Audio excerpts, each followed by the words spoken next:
Assalamualaikum warahmatullahi wabarakatuh. Alhamdulillahilladzi anzalal Qur'ana fi syahri Ramadan hudan linnas wa bayyinatin minal huda wal furqan. Ashhadu an la ilaha illallah wahdahu la syarikalah syahadatan tunji qailaha yawman nadamah. Wa ashhadu anna Muhammadan abduhu wa rasuluh turja syafa'atuhu yaumal qiyamah. Allahumma salli wa sallim ala sayyidina wa habibina wa maulana Muhammad wa ala alihi wa ashabihi ajma'in. Allahumma inna nas'aluka ilman nafi'a wa na'udzubika min ilmin la yanfa'.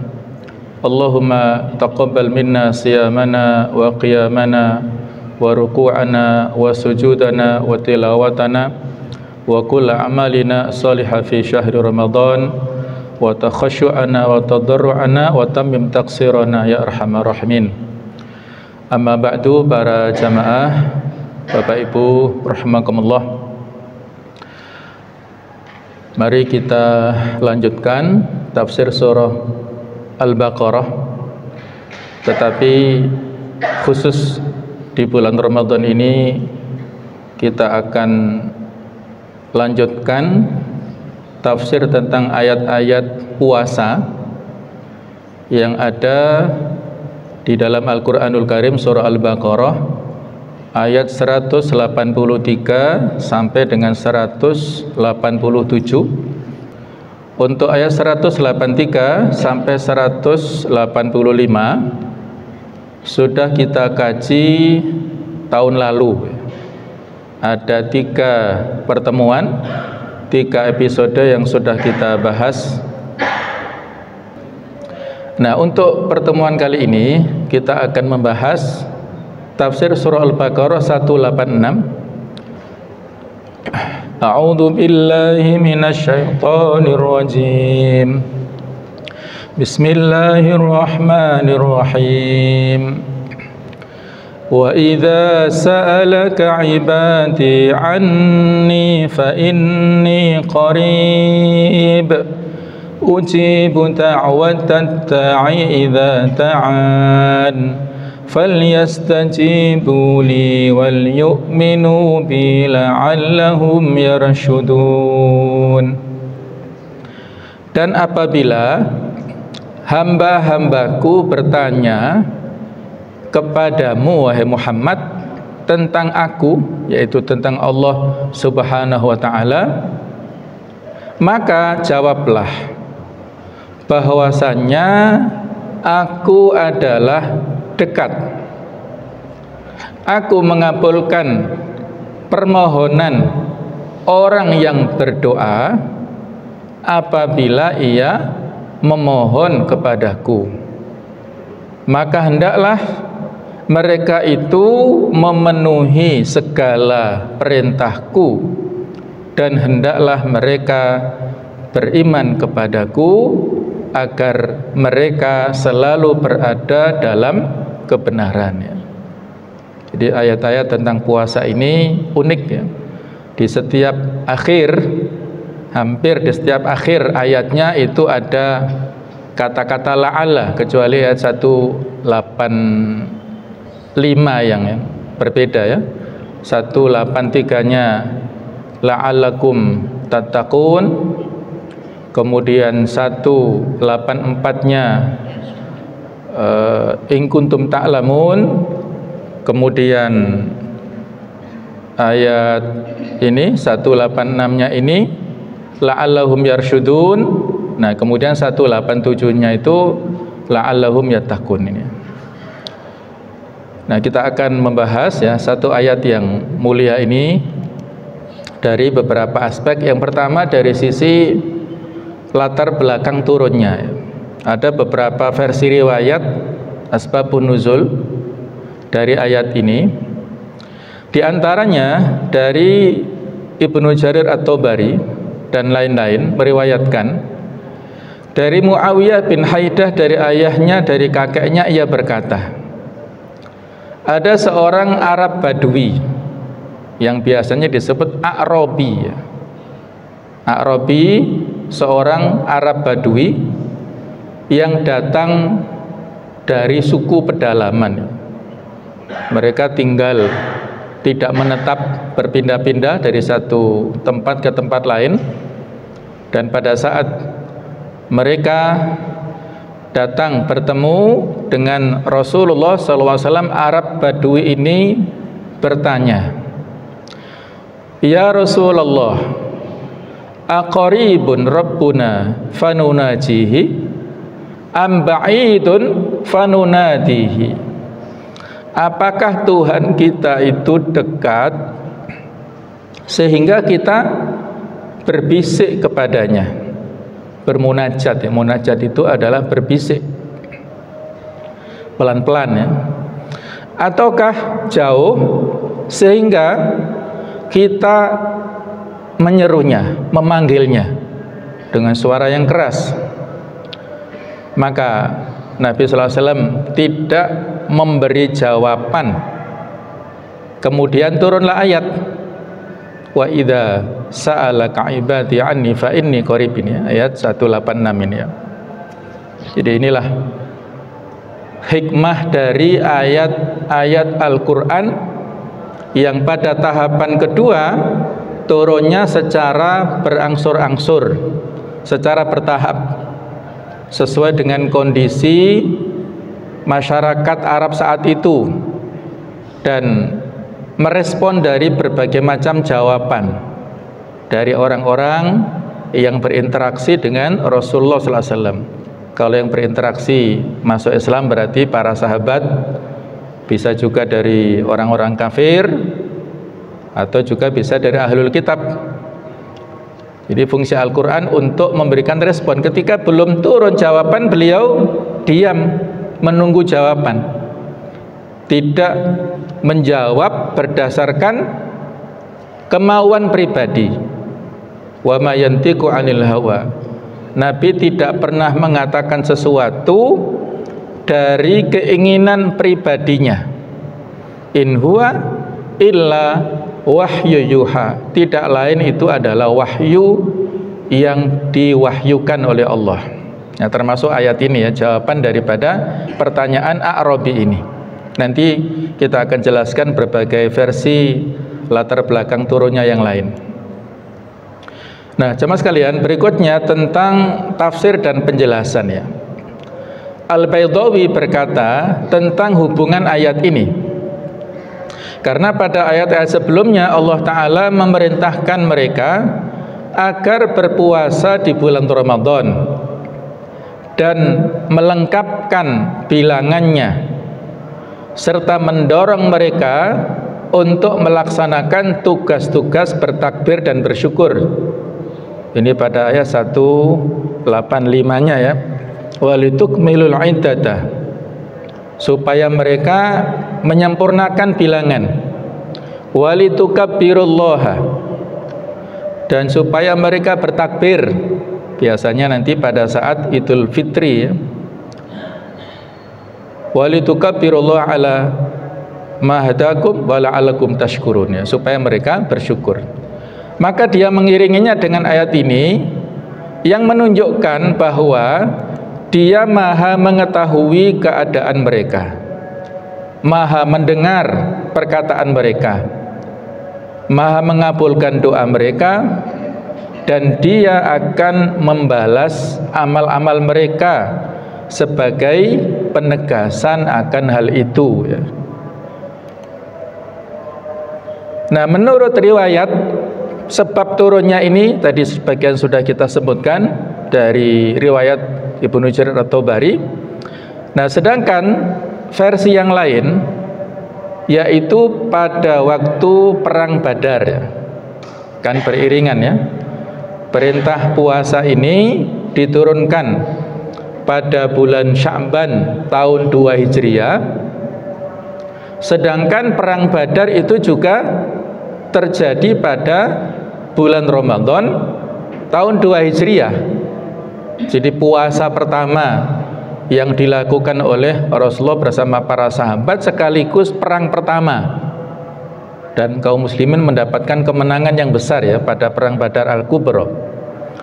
Jadi pada saat perang Badar itu beliau mendengar kaum muslimin berdoa kepada Allah dengan suara yang lantang, dengan suara keras. Maka beliau bersabda, ayuhan nas irba'u ala anfusikum fa innakum la tad'una asamma wala ghaiban innakum tad'una sami'an qariba wa huwa ma'akum. Wahai sekalian manusia, berlaku lembutlah kepada diri kalian. Jadi tidak ngoyo ya, tidak memaksakan diri. Kenapa demikian? Sesungguhnya kalian tidak berdoa kepada zat yang tuli dan jauh. Sesungguhnya kalian itu berdoa kepada Allah, zat yang maha mendengar lagi maha dekat, wa huwa ma'akum, dan dia selalu bersama kalian ya. Inilah membuktikan tentang pengawasan Allah Subhanahu wa ta'ala kepada kita. Walaupun berdoa dengan lirih, dengan bermunajat, maka Allah maha mendengar serta maha dekat, dan Allah selalu membersamai kita semuanya. Dalam ayat disebutkan wa huwa ma'akum ainama kuntum, Allah membersamai kalian dimanapun kalian berada. Nah, jamaah sekalian, maksud dari fa inni qarib, dekat di sini bukan dekatnya tempat, tapi maksudnya adalah dekat dengan pengetahuan dan pengabulan doa ya. Para ulama salaf memandang bahwa kedekatan dan kebersamaan dengan Allah yang disebutkan di dalam Al-Quran dan As-Sunnah tidak bertentangan dengan ketinggiannya yang disebutkannya, sebab Allah Ta'ala tidak serupa dengan benda apapun ya. Laisa kamitslihi syai'un wa huwa samiul basir. Tidak ada yang menyerupai dengan Allah sesuatu pun dari makhluknya, dan dialah Allah yang maha mendengar lagi maha melihat ya. Jadi kalaupun disebutkan secara dekat, ini fungsinya, fungsi pengawasannya ya. Mohon maaf misalnya ya, hanya sekedar contoh, dan kita tidak boleh membandingkan antara Allah dengan makhluknya, sama sekali tidak sama, jauh-jauh berbeda ya. Ya seperti bulan lah ya. Bulan itu makhluk Allah yang jauh. Kalau kita berada di sini, kota Malang ini, bulan seolah-olah di atas kita. Kalau kita berada di Jakarta, seolah-olah juga di atas kita. Kalau kita berada di luar Jawa juga sama. Jadi dimanapun kita berada, seolah-olah berada di atas kita. Nah, kurang lebih seperti itulah. Walaupun itu makhluk ya, tetapi karena begitu besarnya, maka seolah-olah dekat dengan kita. Apalagi Allah Ta'ala yang dalam bab ini memang ada perbedaan pendapat ya, tentang keberadaan Allah Ta'ala itu berada di mana. Ini para ulama diskusinya panjang, kita tidak menyinggung masalah itu. Tetapi para ulama salaf memberikan pendapat bahwasanya Allah Ta'ala itu berada di atas arsy. Jadi makna ayat wa idza sa'alaka ibadi anni ini adalah apabila hamba-hambaku bertanya kepadaku tentang sebagian urusan yang berkaitan dengan diriku, yaitu perihal dekat atau jauhnya diriku, maka jawablah bahwa aku dekat dengan mereka, yakni aku mengetahui keadaan mereka, mendengar ucapan mereka, dan melihat perbuatan mereka. Dan inilah yang dimaksud dengan dekat dalam ayat lain yang senada, wa nahnu aqrabu ilaihi min hablil warid, dan kami lebih dekat kepadanya daripada urat lehernya. Jadi ini juga sama, dekat secara fungsi ya. Ini menunjukkan gambaran anggota tubuh kita yang dekat. Urat leher itu di mana ya? Di leher ini. Apakah kita cari-cari? Mana Allah nggak ada secara fisik, nggak boleh begitu ya. Jadi dekat, sangat dekat dengan kita. Dari sisi pengawasannya, kemudian penglihatannya, dan juga selalu melihat Allah ya kepada seluruh perbuatan kita semuanya ini. Apalagi ada malaikat ya'lamuna ma taf'alun ya. Malaikat ini mengetahui selalu apa yang kalian kerjakan. Jadi tidak ada penghalang antara aku dan siapapun, dan aku mengabulkan doa orang yang berdoa secara tulus kepadaku tanpa perantara, dan ia mengiringi doanya dengan amal soleh, dengan ikhlas karena Allah Subhanahu wa ta'ala. Ini yang namanya tawasul ya. Jadi mendorong, menjadi stimulus apabila kita berdoa kepada Allah Ta'ala dengan doa yang tulus, doa yang ikhlas, kemudian tidak ada perantaranya, tidak sebagaimana dulu orang-orang Arab jahiliyah. Mereka maunya menyembah pada Allah, tetapi dengan perantaraan berhala-berhala ya. Ma na'buduhum illa liyuqarribuna ilallahi zulfa. Kami tidak menyembah berhala-berhala itu kecuali supaya menjadi sarana untuk bertakorup kepada Allah. Nah, ini salah ya, membuat perantaraan dalam sesembahan seolah-olah menjadi pengantar atau pendorong, padahal tidak seperti itu. Tidak bisa kita kiaskan ya antara Allah dengan manusia. Misalnya, mohon maaf ya, ini diskusi saja ya. Ada yang mengkiaskan, kalau Anda ingin bertemu dengan wali kota, kan nggak kenal. Terus bagaimana caranya supaya bisa audiensi? Ya lewat ajudannya, lewat sekdanya misalnya, atau lewat anggota dewan yang akrab. Nah, nanti buat janji ketemu, misalnya begitu ya, mohon maaf. Nah, terus panjenengan mau menghadap Allah, paham ya, dan seterusnya, tidak etis, tidak beradab kalau kita kiaskan antara Allah Ta'ala dengan pejabat. Paham ya? Laisa kamitslihi syai'un wa huwa samiul basir. Allah dekat. Kalau mau menghadap Allah silakan, ke masjid silahkan, di rumah juga silahkan, di jalan silahkan, dimanapun, di tempat-tempat yang afdol silahkan. Kalau kita diizinkan, kita berangkat ke tanah suci, ke tanah haram, berada di dekat Ka'bah, di Multazam, itu afdol, tempat yang mustajab luar biasa, silahkan. Kalau kita berada di Multazam, kenapa dinamakan Multazam? Tempat antara pintu Ka'bah dengan Hajar Aswad. Li'annahu makanul iltizam. Karena itu adalah tempat kita untuk menempelkan badan kita ya.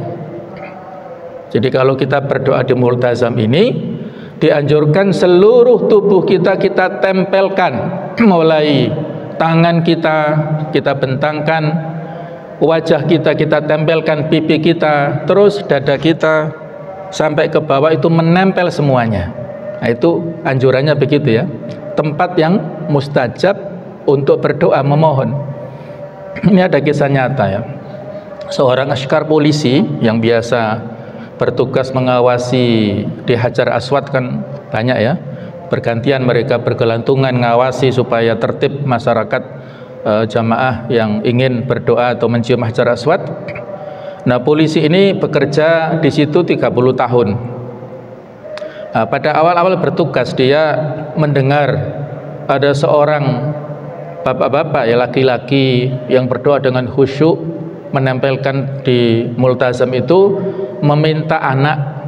Ya Allah, saya sudah menikah lama, karuniakanlah anak kepada saya Allah, terus ya merintih begitu ya. Selesai. Nah, ternyata beberapa tahun berikutnya, mungkin sekitar 15 tahunan, orang ini dari Aljazair datang lagi ke multazam dan meminta sama permintaannya, tetapi maksudnya si polisi ini paham ya, oh ini suara orang itu dan wajahnya ya seperti itulah. Tapi yang diminta aneh ya. Jadi kalau dulu 15 tahun lalu mintanya anak, sekarang ini mintanya itu karena anaknya ini mursal, dia ternyata sudah punya anak, nggak bisa diatur, susah. Jadi dia mintanya, Allah wafatkanlah anak saya gitu ya, kan aneh doanya. Matikanlah anak saya daripada saya nggak bisa ngurus makan hati ya, nggak bisa berbakti pada orang tuanya. Akhirnya polisi ini turun dan menggeret orang itu, terus dibilangi, kamu doa bagaimana? Nggak boleh seperti itu. Kamu doa, ya Allah, jadikanlah anak saya anak yang soleh, berbakti pada orang tua, anak yang rajin ibadah dan seterusnya. Ganti doamu seperti itu. Maka baru dia berdoa dengan doa seperti itu. Akhirnya tidak beberapa lama, ya mungkin sekitar 3 tahun lagi lah, dia kembali melaksanakan umroh dan berdoa di situ, cari-cari, polisinya nggak ketemu ya, dia sudah bersama anaknya. Maka ditanya-tanya karena mereka sudah saling tahu ya, dikontak-kontak, mereka ketemu. Dan si bapak ini menyampaikan terima kasih kepada polisi. Terima kasih dulu Anda memberikan nasihat saya begini-begini. Ini anak saya sudah menjadi anak yang baik. Nah, maka polisi ini bertanya, oh ya, bagaimana ceritanya nak? Coba ceritakan. Nah, ternyata jamaah sekalian, pada saat ayahnya umroh dan saat ayahnya berdoa di multazam dengan doa yang meminta supaya anaknya menjadi anak yang soleh, tiba-tiba anaknya ini mendapat ilham, inspirasi untuk berangkat ke masjid. Dan saat itu dia bertobat, sholat, berdoa, dan itulah menjadi momentum awal bagi si anak ini, dan seterusnya menjadi anak yang soleh, anak yang baik. Sampai saat itu ya, Masya Allah. Inilah kisah yang menjadi motivasi kepada kita ya. Kalau kita minta itu detail ya, jadi Allah Maha tahu dengan isi hati kita ya. Tapi kadang-kadang kita ya mungkin buru-buru atau tidak khusyuk ya, jadi mintanya yang global saja ya. Kalau bisa kita minta yang rinci dan berupa kebaikan. Nah, contohnya seperti itulah ya. Jadi di sini kita iringi doa kita itu dengan amal yang soleh, dengan tawasul. Tawasul yang aman adalah dengan amal-amal soleh yang sudah kita lakukan, boleh dengan iman. Rabbana innana yang apa itu yang dalam surah Al-Imran ya, memerintahkan kepada kita untuk beriman. Fa'amanna ya, supaya kita beriman, maka kita beriman. Faghfir lana, maka dengan iman itulah ampunilah kami. Boleh kita berdoa dengan iman kita ya. Itu menjadi tawasul, wasilah untuk amal-amal kita. Dan juga yang lebih dianjurkan dengan sodako ya. Tawasul dengan sodako ini insya Allah akan bisa lebih memudahkan kita untuk mendapatkan apa yang kita inginkan. Ada kisah nyata juga ya, ada seorang laki-laki suami bersama istrinya, bersama anaknya masih kecil, dia tinggal di desa, terus berobat ya di dokter spesialis di kota bersama keluarganya ini, menaiki kendaraan. Nah, selesai berobat dari dokter ini sudah malam, cuacanya sangat hujan deras ya, licin, sehingga banyak terjadi kecelakaan. Alhamdulillah satu keluarga ini selamat ya. Ya mungkin nyerempet atau ini sedikit, tapi nggak sampai meninggal. Yang lain banyak yang tewas. Apa kira-kira dia merenungkan apa yang menjadi sebab ya Allah Ta'ala menyelamatkan kita? Rupanya saat di perjalanan mereka ini mampir di satu warung kecil gitu. Terus saat membayar ada kembalian tidak banyak, hanya 2.000 rupiah. Dia ikhlaskan, dia kasihkan kepada si penjual, dan dia mengatakan mudah-mudahan ini menjadi sarana bagi kami supaya selamat sampai ke rumah. Jadi rupanya itulah Allah Ta'ala menerima sedekah orang ini dengan ikhlas, walaupun kecil jumlahnya ya. As-shadaqatu tudfi'ul bala. Sedekah itu bisa meredam musibah. Nah, maka mari kita dorong ya, kita dorong, kita percepat, kita akselerasi doa-doa kita itu dengan amal-amal soleh ya, diantaranya dengan berbagai macam sedekah itu ya. Nah, pengabulan doa ini mencakup pemberian petunjuk kepada sebab-sebab seperti ya, pemudahan sarana-sarana rizki, kesembuhan, kelulusan, dan realisasi akibat-akibat atas sebab-sebab dengan taufik pertolongannya. Pengabulan doa harus terpenuhi syaratnya, yaitu melaksanakan perintah-perintah Allah. Jadi ada sunnatullah,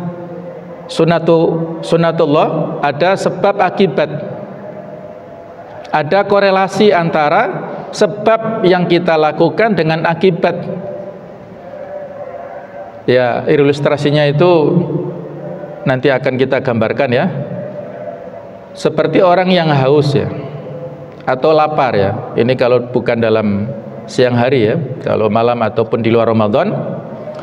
Apabila kita merasa haus dan lapar, maka di samping kita berdoa pada Allah, kan harus usaha ya. Apa usahanya? Ya silakan, usahanya dengan bekerja atau dengan mendapatkan uang dari cara yang lainnya, yang dengan itu dia bisa membeli makanan kemudian minum, maka itulah haus dan laparnya hilang ya. Di samping dia berdoa, ya Allah karunikanlah rezeki kepada saya, maka dia juga tidak meninggalkan sebab-sebabnya. Dengan makan minum itulah dia akan mendapatkan kekenyangan dan juga menghilangkan rasa hausnya tadi.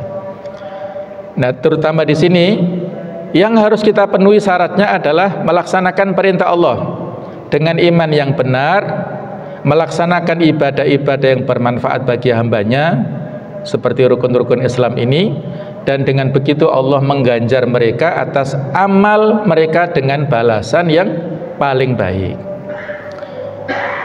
Jadi kalau kita ingin dikabulkan apa yang kita minta, ya kita respon ya, fal yastajibuli wal yu'minu bi tadi la'allahum yarsyudun ya. Sehingga ada kasus misalnya ilustrasi ya, ada seorang ustadz yang mampir di tukang tambal ban ya, karena ban motornya bocor. Dia membenahi ya bannya itu di tukang tambal ban, terus ada dialog lah antara mereka ya. Si tambal ban curhat kepada ustadznya, "Ustadz, tolong nasihati saya, hidup saya ini selalu susah, keluarga saya dalam segala rezeki itu selalu kekurangan ya, tidak pernah mendapatkan rezeki yang banyak." Maka ustadz kembali bertanya kepada si tukang tambal ban ini, "Kamu kalau setiap harinya sholat rutin?" Dia katakan bolong-bolong. Tepat waktu apalagi ya, 5 waktu sering bolongnya. Berjamaah ke masjid, buru-buru ya. Mungkin sholat Jumat saja sesekali. Yang paling rutin sholat Idul Fitri barangkali ya, sholat Idul Adha. Terus kalau sedekah, zakat misalnya, jadi diruntut beberapa pertanyaan dia tidak melakukan. Nah, maka dikasih nasihat. Nah, itulah rahasianya ya. Kamu sering melupakan kewajiban-kewajibanmu sehingga Allah tidak memberikan apa yang kamu minta. Kamu memohon tetapi kamu tidak menunaikan kewajiban, kamu menuntut hak tapi tidak melaksanakan kewajiban. Nah, sehingga nggak imbang di sini. Nah, kurang lebih seperti itu ya. Kita kalau menuntut segala sesuatu harus diimbangi dengan apa sih modal kita untuk berdekat-dekat dengan Allah Ta'ala tadi ya. Apabila amal yang ikhlas karena Allah beriringan dengan iman, ia menjadi jalan untuk mendapat petunjuk kepada kebaikan yang meliputi dunia dan akhirat. Karena jika mereka memenuhi apa yang Allah serukan kepada mereka, niscaya Allah pun mengabulkan apa yang mereka minta. Jadi istijabah di sini artinya penyerahan diri ya. Kata-kata faliyastajibuli, berserah dirilah, dan iman artinya ketundukan hati, tawakal totalitas kepada Allah Ta'ala. Kemudian ayat la'allahum yarsyudun, mudah-mudahan mereka mendapat petunjuk. Nah, kata la'alla ini berfungsi untuk menyatakan tentang harapan. Padahal itu mustahil bagi Allah, karena Dia maha tinggi dan maha kaya. Maka yang dimaksud dengan kata ini dalam Al-Quran adalah dengan amal itu kalian mengharapkan mendapat petunjuk. Jadi bukan kita meragukan ya tentang perbuatan kekuasaan Allah Ta'ala, bukan, tetapi kembalinya adalah kepada kita sendiri. Dengan amal itu kalian mengharapkan mendapat petunjuk. Atau ia bermakna sebagai taklil. Taklil adalah sebab akibat tadi, yakni agar kalian mendapat petunjuk. Dengan kata lain, mereka mengetahui bagaimana caranya agar mendapat petunjuk dan bagaimana caranya melaksanakan ketaatan. Nah, ini makna dari la'allahum yarsyudun. Ibnu Taimiyah berkata, Allah berada di atas arsy, mengawasi makhluknya, menguasai mereka, dan mengetahui keadaan mereka. Termasuk dalam hal itu iman bahwa Dia dekat dengan makhluknya. Dalam hadis sahih disebutkan, innalladzi tad'unahu aqrabu ila ahadikum min unuqi rahilatihi. Sesungguhnya Tuhan yang kalian berdoa kepadanya lebih dekat kepada kalian daripada leher kendaraan kalian. Jadi ini maksudnya adalah dari sisi pengawasan, pengetahuannya ya. Kalau dari sisi keberadaannya, Allah Ar-Rahmanu alal arsy istawa, Allah berada di atas ars. Ini sekali lagi ada perbedaan ya, penafsiran, kita tidak membahasnya. Nah, kita membahas secara mudah saja ya, dari sisi keberadaan Allah Ta'ala jauh, sangat tinggi, arsy itu di atas langit yang ketujuh sana. Tetapi sekecil apapun perbuatan kita tidak lepas dari pengawasan Allah Ta'ala. Berikutnya tentang fikih kehidupan atau hukum-hukum ya. Ibnu Katsir berkata, penyebutan ayat ini yang mendorong untuk berdoa di sela-sela hukum-hukum puasa merupakan anjuran untuk bersungguh-sungguh dalam berdoa ketika telah usai menyempurnakan bilangan bulan puasa, bahkan pada setiap kali berbuka. Abu Dawud meriwayatkan dalam musnadnya dari Abdullah bin Amr bin As berkata, aku pernah mendengar Rasulullah bersabda, lis-shaimi 'inda iftarihi da'watun mustajabah. Bagi orang yang berpuasa pada waktu berbuka itu ada doa yang terkabul ya. Jadi di antara waktu mustajab kita untuk berdoa pada saat kita berbuka puasa. Ada lagi ya. Karena itu setiap kali berbuka puasa Abdullah bin Amr memanggil anak dan istrinya, memanggil keluarganya. Dan ada lagi hadis yang lain, inna lis-shaim 'inda fitrihi ta'watun ma turaddu. Sesungguhnya bagi orang yang berpuasa ini pada waktu berbuka ada doa yang tidak ditolak. Sehingga Abdullah bin Amr bin As ini bersama dengan keluarganya ini ya, ini bisa kita hafalkan lafadznya atau teksnya atau maksudnya atau doa yang lain, monggo silahkan, tidak ada masalah. Allahumma inni as'aluka bi rahmatika allati wasi'at kulla syai' an taghfirali. Ya Allah, dengan rahmat-Mu yang meliputi segala sesuatu, aku mohon ampunilah dosa-dosaku. Nah, inilah ya. dengan rahmat Allah yang meliputi segala sesuatu, supaya Allah mengampuni dosa-dosa kita. Ini bisa kita baca. Kalau kita jamakkan, Allahumma inna nas'aluka bi rahmatika allati wasi'at kulla syai' an taghfira lana, juga boleh ya. Jadi rahmat Allah ini meliputi segala sesuatu ya.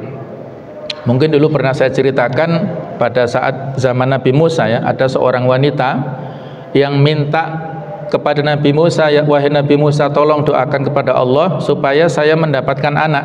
Jadi wanita ini sudah lama menikah, belum punya anak, meminta Nabi Musa untuk berdoa pada Allah. Maka Nabi Musa berdoa kepada Allah, Allahumma rizqlaha walatan, ya Allah berikanlah kepada wanita ini anak. Nah saat itu Allah menjawab, ya Musa, qad katabtuhu aqiman, wahai Nabi Musa, aku telah mencatat, menentukan wanita ini mandul. Di Lauhul Mahfud tulisannya wanita ini mandul, nggak bisa hamil, nggak bisa punya anak. Maka Nabi Musa menyampaikan berita itu kepada wanita ini, berita yang tidak menyenangkan ya. Wanita ini menangis karena harapannya nggak seperti itu kan. Maka dia pulang dengan kecewa. Nah 1 tahun berikutnya dia datang kembali ke Nabi Musa sambil menggendong anak kecil. Nabi Musa kaget, ini anaknya siapa? Anak saya, jawabannya gitu. Kok bisa? Dulu kan kamu divonis mandul. Nah, maka dia mengatakan, iya saya berdoa, tidak putus harapan ya. Maka ketika Nabi Musa bertanya kepada Allah, ya Allah, bukankah engkau telah menentukan bahwasanya wanita ini mandul, tidak punya anak, sekarang kok bisa punya anak? Apa rahasianya? Kata Allah, betul wahai Nabi Musa, saya telah menentukannya mandul, tapi dia tidak putus harapan, terus berdoa. Fasabaqat rahmati ala ghadabi, rahmatku mendahului kemarahanku ya. Ini selaras dengan athar ini ya. Jadi rahmat Allah itu lebih mendahului, kasih sayang Allah mendahului daripada ghadabnya, daripada murkanya. Maka jangan putus harapan. Walaupun ada misalnya ya saudara kita, mungkin anak kita, atau mungkin menantu kita yang belum punya keturunan, walaupun divonis dokter spesialis siapapun mandul, jangan putus harapan. Rahmat Allah wasi'at kulla syai', meliputi segala sesuatu. Yamhullahu ma yasha wa yuthbitu wa indahu ummul kitab. Allah berkuasa untuk menghapuskan segala sesuatu dan berkuasa untuk menetapkan segala sesuatu, dan pada sisi Allah ummul kitab, Lauhul Mahfud itu Allah Ta'ala saja yang tahu, siapapun tidak ada yang tahu, bahkan Nabi Rasul tidak ada yang tahu tentang rahasia nasib manusia ini kalau tidak ada wahyu dari Allah Ta'ala. Nah jadi jangan putus harapan dari doa. La yarutul qadar illa doa, tidak ada yang bisa merubah takdir kecuali doa-doa kita. Ini hadis sahih riwayat Bukhari ya. Nah jamaah sekalian, ada 3 macam doa yang tidak tertolak, jadi yang potensi mustajab ya. Nabi SAW mengatakan, salasatun la turaddu da'watuhum, ada 3 orang yang doanya tidak tertolak. Yang pertama al-imamul adil, pemimpin yang adil ya. Ini pentingnya kita memilih pemimpin di sini. Posisinya strategis, di samping dia nanti akan membuat kebijakan yang sangat berpengaruh dengan masyarakat, dia juga doanya mustajab. Yang kedua was-shaim hatta yuftir, orang yang berpuasa sampai ia berbuka. Jadi saat ini sampai subuh, mulai subuh sampai nanti maghrib, doa-doa kita mustajab. Jangan berhenti dari doa terus ya. Kalau kita nggak bisa doa secara tekstual, maka doa-doa kita bisa diganti dengan zikir-zikir. Ada 2 macam zikir yang bisa mewakili doa-doa kita. Yang pertama istighfar, yang kedua sholawat. Kata Ibnul Qayyim, kalau permintaanmu banyak kepada Allah, sementara waktunya singkat, maka beristighfarlah. Karena kalau Allah Ta'ala mengampuni kamu, semua yang kamu minta akan diberikan. Nah, jadi istighfar itu yang kita perbanyak ya. Tuba liman wajada fi sahifatihi istighfaran katsiran, kata Rasulullah. Beruntunglah seseorang yang nanti buku catatannya di akhirat itu banyak kalimat istighfar. Sebanyak apapun dia semakin beruntung di akhirat. Apalagi di dunia ini ya. Yang kedua, sholawat. Ada pertanyaan Ubay bin Ka'ab. Ketika Ubay bin Ka'ab, ya Rasulullah, kalau saya berdoa dengan sholawat apakah boleh? Ini secara beruntun, tapi maksudnya saya ringkas ya. Sepertiga apakah boleh? Setengah apakah boleh? 2/3 apakah boleh? 100% apakah boleh? Kata Nabi, boleh. Kamu berdoa dari awal sampai akhir 10 menit, 1 jam berdoa tapi isinya sholawat saja boleh. Itu mewakili daripada permintaan-permintaan kita. Jadi waktu kita selama berpuasa, yang kalau Indonesia kan mungkin sekitar 13 jaman ya, itu silahkan kita memperbanyak istighfar dan sholawat ya di sela-sela waktu kita sebanyak-banyaknya. Wa da'watul madlum, doa orang yang terzalimi itu juga mustajab. Mungkin kita bertanya, orang-orang Palestina kan mazlum ya, kenapa doanya belum terkabul? Nah, mungkin begitu ya. Nanti ada jawabannya ya. Yarfa'ullahu tunal ghamam. Allah mengangkat doa orang ini di bawah naungan awan yaumal qiyamah, pada hari kiamat. Wa yaftahu laha abwaabas sama. Dan dengan itulah Allah membuka pintu-pintu langit. Wa yaqulu, dan dia mengatakan, bi'izzati la ansurannak, dengan kemuliaanku, dengan keagunganku pasti aku tolong dirimu, walau ba'dahin, walaupun beberapa waktu ya. Ini adalah jaminan dari Allah Ta'ala. Doa-doa kita itu akan dikabulkan ya, terutama di 3 ini dalam berbagai versi yang lainnya. Nah, apakah doa kita berguna? Barangkali ya sebagian orang menganggap doa tidak ada faedahnya, karena perkara yang didoakan itu jika menurut pengetahuan Allah akan terjadi, maka ia pasti akan terjadi. Dan jika perkara itu tidak akan terjadi, maka ia pun pasti tidak akan terjadi ya. Mungkin ada syubhat seperti ini. Namun jumhur mengatakan bahwa doa adalah tingkat kehambaan yang paling penting dengan dalil firman Allah Ta'ala, ud'uni astajib lakum, berdoalah kepadaku niscaya akan kuperkenankan bagimu. Jadi Allah memerintahkan kita berdoa, dan ini menunjukkan keutamaan amal ini ya. Berarti kita telah memenuhi perintah Allah, maka Allah Ta'ala akan memberikan apa yang kita minta itu. Nah, ini ada peringatan juga di surat Al-Anfal ayat 43 ya. Falaula idza'ahum ba'suna tadarra'u walakin qasat qulubuhum wa zayyana lahumus syaitanu ma kanu ya'malun. Tetapi mengapa mereka tidak memohon kepada Allah dengan kerendahan hati ketika siksaan kami datang menimpa mereka?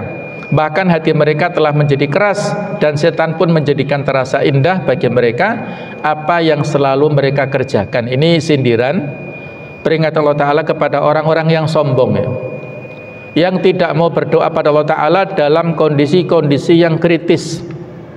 Kondisi apapun ya, Allah masih bersama kita, maka jangan putus harapan. Terus berdoa, kita tidak tahu kapan akan dikabulkan. Doa mukhul ibadah, doa itu inti daripada ibadah ya. Jadi kalau tadi kita diperintahkan berdoa, berarti kita diperintahkan untuk beribadah, otak daripada ibadah. Ada hadis lain, doa ibadah, doa itu adalah ibadah. Nabi juga mengatakan, doa silahul mu'min, doa itu senjata orang mukmin. Wa imaduddin, tiang agama. Wa nurus samawati wal ardi, serta cahaya langit-langit dan bumi ya. Jadi doa itu senjata kita ya, yang di dalam kitab Al-Jawabul Kafi Ibnu Qayyim memberikan ilustrasi begini ya. Mungkin ada pertanyaan tadi, kenapa sih kita selalu berdoa ya, tapi belum saja terkabul ya. Barangkali mohon maaf misalnya ya, kita selama ini sudah berdoa misalnya ya, Ya Allah, mudahkanlah kami sekeluarga untuk berangkat ke tanah suci, apakah untuk haji atau umroh atau ziarah ya, tapi kok sampai sekarang belum terkabul misalnya ya. Jangan putus harapan ya. Ini kita koreksi lah ya. Kira-kira kalau dalam kaitannya dengan senjata ya, kata Ibnu Qayyim, yang disebut senjata itu kan terkait ya. Misalnya ilustrasinya ada seseorang yang ingin menebang pohonnya besar. Kira-kira kalau senjatanya itu pakai cutter misalnya, bisa nggak Bu ya? Kita mau nebang pohon, tapi senjatanya cutter, ya cutter kecil ya, silet itu, susah ya. Kalau mau nebang pohon, maka harus pakai kapak yang besar. Nah itulah ya kaitannya antara doa, yang berdoa itu adalah yang punya tenaga, objek yang kita minta itu adalah seperti pohon tadi, doa seperti senjatanya tadi. Kalau kita minta sesuatu yang besar, maka apa senjata kita? Nah, senjatanya apa? Ini harus dikorelasikan, harus dikaitkan ya. Dia minta haji, minta umroh, tapi apa sih upayanya, usahanya? Nah itu panjang ya jawabannya ya. Jadi harus dikorelasikan, harus dikaitkan. Amalannya harus disesuaikan ya. Baik. Ada beberapa hal yang digantungkan kepada syarat-syarat dan sebab-sebab dalam takdir Allah. Di antaranya doa. Doa merupakan ibadah karena ia adalah ma'rifah. Sebab ia menuntut orang yang berdoa itu mengenal Tuhannya sepenuhnya, bahwa dialah yang berkuasa atas segala sesuatu dan yang tinggi di atas hamba-hambanya. Maka yang dimaksud firman Allah, fa inni qarib, aku dekat, adalah dalam hal mengabulkan doa. Menurut pendapat lain maksudnya adalah dekat dalam hal pengetahuan. Ujibu da'watata, aku menerima ibadah. Ini arti yang versi yang lainnya ya. Aku menerima ibadah orang yang beribadah kepadaku. Karena doa adalah ibadah, maka apabila dia berdoa berarti beribadah. Dan Allah menerima ibadahnya, termasuk berupa doa ini. Doa bermakna ibadah dan ijabah bermakna penerimaan ibadah itu. Dalilnya adalah hadis-hadis di atas.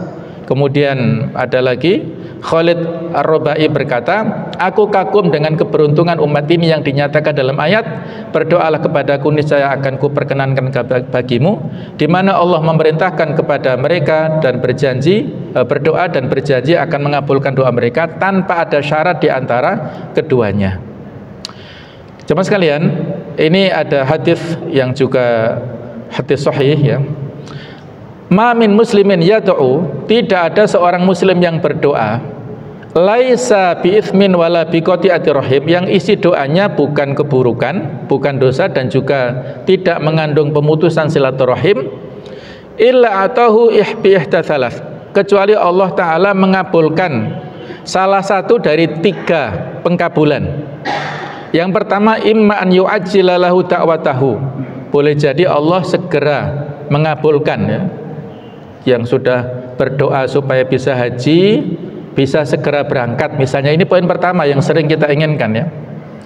Saya dapat info dari status salah satu takmir masjid itu, ada haji tahun ini berangkat 90 juta. Saya juga heran kok murah bisa berangkat tahun ini 90 juta.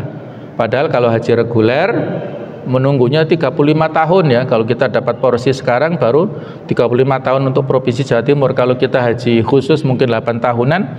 Nah kalau foroda itu bisa jadi, tapi kan mahal. Foroda kan 200 jutaan atau 165 yang murah itu. Ini kok ada 90? Nah, mungkin nanti bisa diklarifikasi ya. Jadi kita minta dikabulkan ini dengan segera, ini biasanya keinginan kita yang pertama. Kalau tidak, wa imman yatakhiraha lahu fil akhirah, disimpan baginya di akhirat. Ada hadis qudsi yang maknanya itu Allah Ta'ala mengatakan kepada hambanya, aku akan membayar utangku. Kata hamba ini, ya Allah, engkau adalah zat yang maha segalanya, kenapa saya punya hutang? Kata Allah, ya, dulu kamu berdoa tapi belum aku kabulkan, nah sekarang masuklah kamu ke surga. Nah itu saya kira yang paling menarik ya. Jadi mungkin belum dikabulkan di dunia, tapi nanti menjadi tabungan di akhirat. Kemungkinan ketiga, wa imma an yadfa'a anhu minasu mithlaha, dan mungkin dia disingkirkan darinya keburukan yang setara dengan apa yang ia doakan. Dia tadi ya tidak kena musibah, tidak kena malapetaka, mungkin disebabkan doa-doanya. Kata para sahabat, idzan nukthir, kalau begitu kita memperbanyak. Kata Allah, Allahu aktsar, Allah lebih banyak. Silakan sebanyak-banyak kamu doa, Allah maha lebih banyak dari itu semuanya. Kemudian ini juga isinya sama, doa-doa kita itu juga akan dikabul selama kita tidak minta yang buruk dan juga tidak ada unsur silaturahim, memutuskan silaturahim. Dan ini yang penting, malam yasta'jil, selama dia tidak berburu-buru. Apa ininya? Maknanya, dia mengatakan aku sudah berulang kali berdoa tapi belum juga dikabulkan. Lantas ia pun merasa jenuh berdoa dan akhirnya tidak berdoa lagi. Nah, itu orang yang putus asa ya, nggak boleh ya. Adapun syarat-syarat banyak sekali. Ini saya ambilkan sebagian dari perkataan Ibnu Atha. Pertama, harus menjaga hati tatkala sendirian. Yang kedua, menjaga lisan ketika bersama manusia lain, terutama puasa ini dianjurkan ya, menjaga syahwatul lisan. Yang ketiga, menjaga mata dari memandang sesuatu yang tidak halal dilihat. Dan yang keempat, menjaga perut dari barang yang haram. Ada seorang musafir dalam hadis ya, dia berdoa menengadahkan tangannya ke langit dengan mengatakan ya Rabbi, padahal pakaiannya haram, minumannya haram, dan mengkonsumsi yang haram. Fa anna yustajabu lahu, dari mana Allah Ta'ala mengabulkannya. Ini yang harus kita jaga. Nah jemaah sekalian, berikutnya ini sekedar tambahan ya, ada banyak waktu kita mustajab baik untuk berdoa. Di antaranya waktu sahur, waktu sepertiga malam terakhir. Ini waktu turunnya Allah ke langit dunia.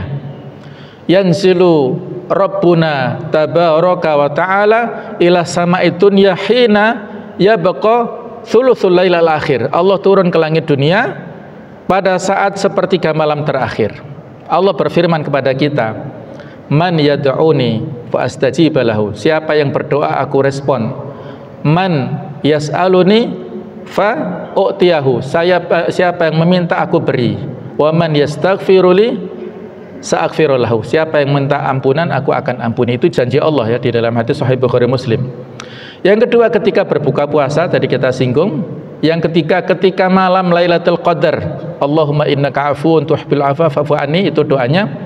Ketika azan berkumandang, di antara azan dan iqamat, ketika sujud dalam sholat, ketika sebelum salam dalam sholat wajib, kemudian di hari Jumat, para ulama beda pendapat waktunya, di antaranya pada saat khotib naik mimbar, antara khutbah pertama dan kedua, itu waktu yang mustajab. Ada juga mengatakan habis asar hari Jumat. Kemudian ketika hujan turun, nah ini yang barangkali di antara kita belum tahu ya, pada hari Rabu antara zuhur dan asar. Mungkin ini yang baru ya, informasinya nanti ada hadisnya.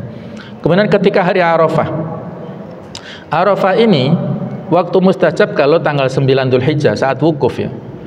Kalau kita saat city tour dalam paket umroh, itu bukan tempat yang mustajab. Jadi tempat mustajabnya Arafah itu kalau 9 Dzulhijjah saat wukuf. Kalau hari-hari biasa ya biasa saja tempat itu ya. Nah, tapi kadang-kadang kita ya mungkin dah untuk tabarruk dia di sana misalnya, ada yang banyak berdoa di sana. Ketika perang berkecamuk dan ketika minum air Zam-Zam. Ma'u Zam-Zam lima syuribalahu. Jadi minum air Zam-Zam doa ya, kita minum air Zam-Zam sesuai dengan doa yang kita inginkan. Kalau kita minta kalau standarnya Allahumma inni as'aluka ilman nafi'a wa rizqan wasi'a wa syifaan min kulli da'in wa saqam, itu standar ya. Tapi kalau untuk yang lain silahkan kita bertabaruk dengan Zam-Zam. Nah ini dalilnya tadi, waktu mustajab, waktu hari Rabu, waktu antara zuhur dan asar ini. Ini setelah terakhir ya. Jadi perkataan dari Jabir bin Abdillah, Nabi pernah berdoa di Masjid Al-Fatah 3 kali, hari Senin, Selasa dan Rabu. Maka pada hari Rabu beliau dikabulkan antara 2 sholat. yaitu antara sholat duhur sampai asar itu. Maka Jabir berkata, tidaklah suatu perkara penting yang berat bagi saya kecuali saya memilih waktu ini untuk berdoa dan saya mendapat dikabulkannya doa saya. Jadi monggo kita manfaatkan hari Rabu antara duhur dan asar, semoga di bulan Ramadan ini lebih berpotensi untuk dikabulkan. Inilah jemaah sekalian tafsir dari Al-Baqarah 186, semoga bisa kita fahami dan bisa kita amalkan. Mudah-mudahan kita mendapat keberkahan bulan Ramadan lebih baik daripada yang sebelumnya, dan mudah-mudahan kita nanti menjadi pribadi-pribadi yang muttaqin. Subhanakallahumma bihamdik asyhadu an la ilaha illa anta astaghfiruka wa atubu ilaik. Wassalamualaikum warahmatullahi wabarakatuh.